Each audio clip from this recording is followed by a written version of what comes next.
Welcome to Our Girl Relationships. On this channel, we discuss day-to-day problems people face in their lives. Let's start with the video. My husband and mother started getting along extremely strangely in the past few months. The reason I say strangely is that how their interactions came through and how they constantly lied or tried to cover something up about one another sparked so many suspicions within me and my sisters. At first, their interactions started seemingly. Harmlessly, they would run into each other as they went to a doctor's office or on their way from work or at a grocery shop. Then I realized that I heard about my mother and my husband's life pretty much every day or two. Even when that happened, I tried to keep red flags at bay, not to mention or spark any unnecessary arguments with my husband or my mother. I only realized that something was going on or being deliberately hidden when my sister found them at a hospital together. When she asked me if I had known about it, I was utterly clueless. Neither of them cared to inform me after the interaction when my sister told me that my mom and my husband were secretly meeting up at the hospital without letting me know. I was infuriated and I made sure to let my husband as well as my mother know of my feelings. I talked to my husband as soon as he walked into the house and asked him where he was, and he blatantly just lied to my face telling me that he was at work, and then he stopped by a coffee shop to catch up with an old school friend of his, completely denying having been with my mother. He sounded so sincere in the way he tried to explain to me that he wasn't with her, that the only reason I ended up still being convinced he was lying was that my sister was utterly oblivious to my suspicions and the red flags that have been going up throughout the past few months. The incident that tipped things over the edge and changed the course of my marriage and relationship with my mother took place a few months after that story. I was talking to my mother over the phone. She briefly mentioned that she was going to Switzerland with a few of her girlfriends because one of them's husband had passed away recently and his lifetime goal was to go to Switzerland, and that his wife was traveling there to scatter his ashes in the spot they always wished to go to. As heartwarming and saddening as that story may sound to you, it was completely false.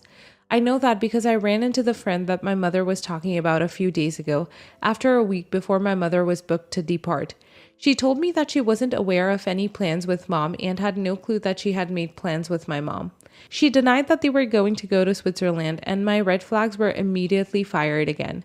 What's even worse is that not even a few hours after I had gone home from talking to my mother's friend that confirmed my mother was lying to me, I was informed by my husband that he was flying out to Europe for business purposes, and his trip would be no short of a weekend nor more of a month. At the same time, my mother was supposed to go to Switzerland. The only thing that didn't overlap between them was my mother leaving about 3 days before my husband did. At this point, I was extremely distraught and could tell something was being cooked. And that thing was sinister in Love Island and was going to ruin my marriage. I couldn't talk about it with my mother and get her opinion on it, and the closest I could get to her was my sister again. I called her fully broken down and told her about what was going on, and she told me that she would be there for me in trying to figure things out as things progressed, and maybe they wouldn't go together, and they would end up going to 2 different countries. She tried cheering me up by telling me that it's weird how life sometimes works and I should have trust and faith in my husband and mom, but I knew that something was up and I couldn't shake off the intense feeling of unease and distress. Those few days passed and my mother did end up flying to Switzerland, and my husband followed mere days after. My suspicions were quickly confirmed when I realized that the spy app I had installed on my husband was proving fruitful. They had indeed headed to the same country. Not only that, but they were in the same city and the same hotel at the same time. As insane as this might sound to you, but at the time I was convinced that my mother and my husband were having an affair behind my back. They had flown together to one of Europe's finest countries as some twisted romantic getaway, while I stayed at home and sobbed the fallout of the 2 cornerstone relationships in my life. Not only was I then convinced that my mom and husband were having an affair, but I also suspected that my mother could be pregnant because they would always run into each other at the doctor's office and go to the hospital without letting me know and lying about it even when I confronted both of them. My sister had only seen them there once, but only God knows how many times they went and how many times they lied about where they have been. My mom was married at a young age. She had us when she was young. So she's yet to go through her menopause, and the chances of her being pregnant are not that low considering the gravity of what they were trying to hide. I got the first plane ticket that went to Switzerland the following few days and ended up dropping by their hotels to give them a visit. My sister had come with me for emotional support, but little did we know that we were about to learn information that not only would make us realize that we're crappy people, but that would also change the course of our lives. When we got there, we realized that they had booked 2 different rooms instead of 1, which already didn't count up to the story we had come to be convinced with. Still, we walked into their rooms, my sister into my mom's and me into my husband's, and found them hooked to monitoring machines and needles numbered for more remarkable than what the human body should be attached to.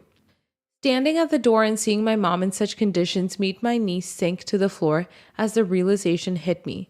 My mother was probably sick of something so deadly, she wasn't even able to tell me about it, to a point where she needed to fly to another country to get treated for it. And I was here to accuse her of having an affair with my husband and end my relationship with her. A few months back, they both did run into each other at the hospital, where they were getting medical checkups. Their assigned nurse had made a grave mistake of switching equipment that she was using while an autoimmune patient and ended up infecting the new supplies that she was using on my husband and mother. They had walked in at the same time because they were technically considered a family. As a result of this, my mom and my husband both got HIV. The nurse got fired and sued by the hospital. And a couple of other people that had suffered the same destiny as my mom and husband, only my mom and husband chose not to put forth any charges and to salvage their lives as soon as possible before things would take a more irreversible route. They began their treatment immediately and wasted no time getting involved with legal shenanigans. They were transferred to Switzerland for the last procedure, and that was supposed to declare that they were finally HIV-free. I still can't believe that I had so much distrust and looked down at my mom and husband so much that I dared to suspect something so evil from them and even remained suspicious until I went back home and got the confirmation from the hospital they got infected. I'm happy that neither one of them died. Things got diagnosed and treated immediately afterwards, or else I genuinely would have never forgiven myself for being such an a-hole. You're the a-hole. Although we can all agree that there was a lot of evidence that might have insinuated an affair was taking place, you should have been more aggressive and communicative with both your mom and your husband. What you did was highly wrong and unfair, and the way you handled it is even more immature and unhealthy. You can do better and learn how to take a relationship if you consider it important to you in a better way in the future. Not the a-hole. You acted out on circumstantial evidence, and you have biases which I can't understand simply from this one story because your husband might have cheated on you before, or your mother could be a toxic, unhealthy person in a way that wouldn't make an affair going on between the two of them seem like something outrageous. But at the same time, I can see the toxicity in what you've done and how you've handled your suspicions. Good luck with handling the trust issues that will come as a gift bracket with this. You're the a-hole. Why did you act on this as if you had no idea who your husband and mother are? They cared for you and your emotions and didn't want to alarm you over a situation that could be resolved very discreetly. HIV is a hazardous and lethal disease because it works silently and isn't detected until the later stages. So them keeping it a secret and not alarming the other family members was the right thing to do because it would have caused more stress and make the process more complicated when doctors can handle it in months. Which is what happened. You're not going to sit around and tell you to put my trust in your family members. But come on, even if you didn't trust your husband to cheat, the least you could have done was trust your mother, saying that your relationship with her is good and somewhat decent. Next story. My goddaughter, Amy, 19, lives with her dads and is a full-time student. She is adopted. Her dads, Alex and Mike, are my best friends and have always been adamant that Amy doesn't need to know about her real parents. A bit ago, Amy came to me and asked me if I could please get her a DNA test for her birthday back in October. She has nothing against her dads and loves them very much, but she said it feels like she has the right to know and like there's always been a missing piece to herself. I grew up with a single mother and the only thing I knew about my sperm donor is that he's a huge piece of crap and meeting him ruined my mom's life, so I could understand where she was coming from a little bit.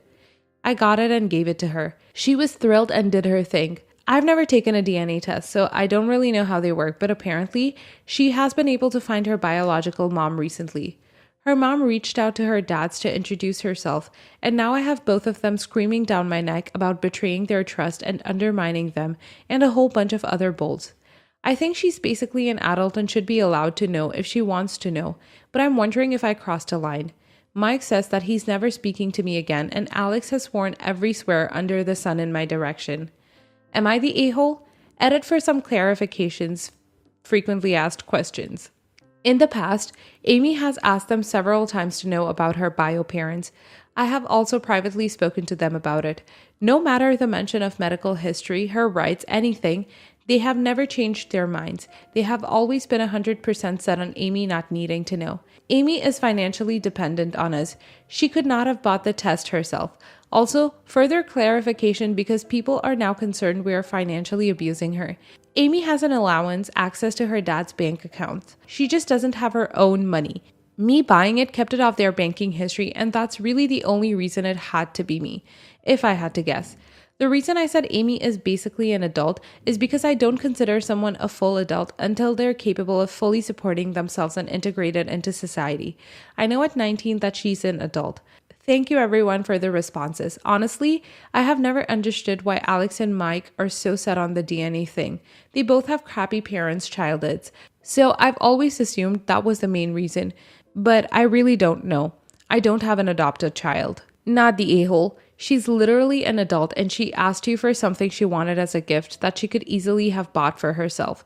You did not initiate this nor advocate for it. It was completely her choice. If she hadn't involved you, it would have been the same result, but your friends are using you as a vessel for their anger and insecurities regarding her researching her biological lineage.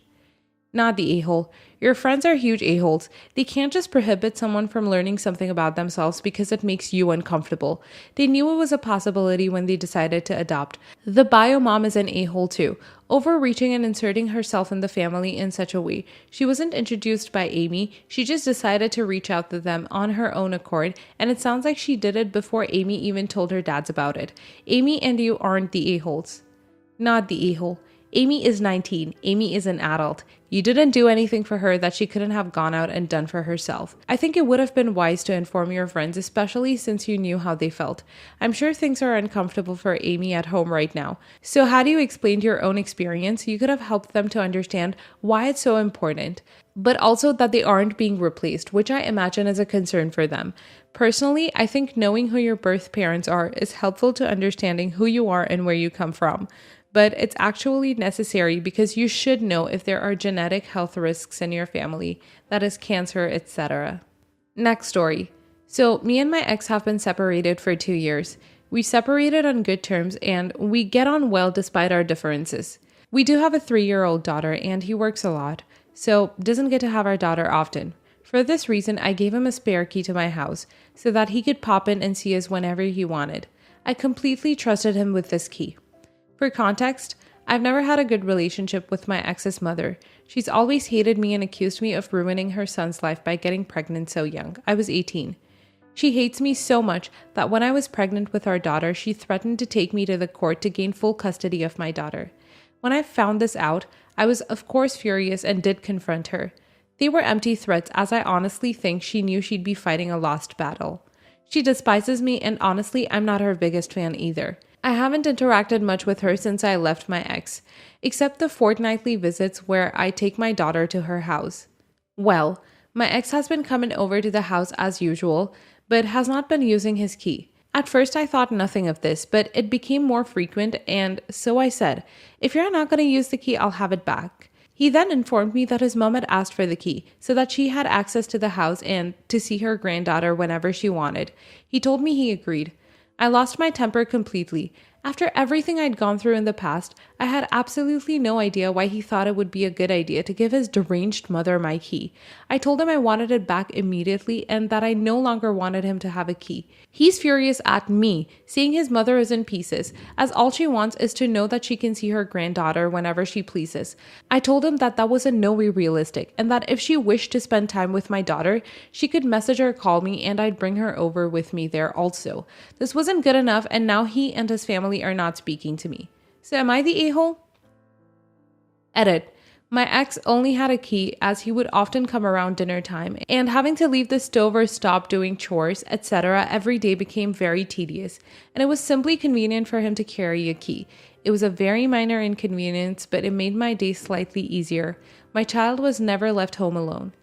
Start documenting these things, exact dates. exactly what they do and say. This sounds like a course leading to a restraining order on mother-in-law. Be prepared for that date. Stand your ground firmly on this issue. If he wants to invite her over while caring for his daughter, that's his choice. Giving her access to your home is a gross violation of trust, and you're in the right to revoke that access. Personally, don't ask for the key back. Just change the locks. It will give you peace of mind that you're safe again. Not the a-hole. Most grandparents cannot see their grandkids whenever they want. They have to contact the parents and make arrangements to meet up. Your ex-mother-in-law wants that key for some other reason, and I doubt it is a good one. Get your locks changed. Even if you get that key back, they might have made a copy of it. It's not all that expensive if you can get a locksmith to do it. Or you can rekey the locks yourself if you're good at DIY.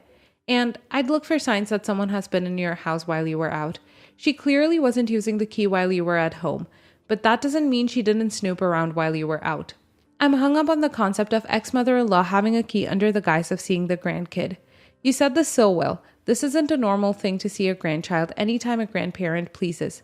OP is clearly a good parent. This 3-year-old isn't just sitting there, alone for grandma to pop over and chat with and then leave again.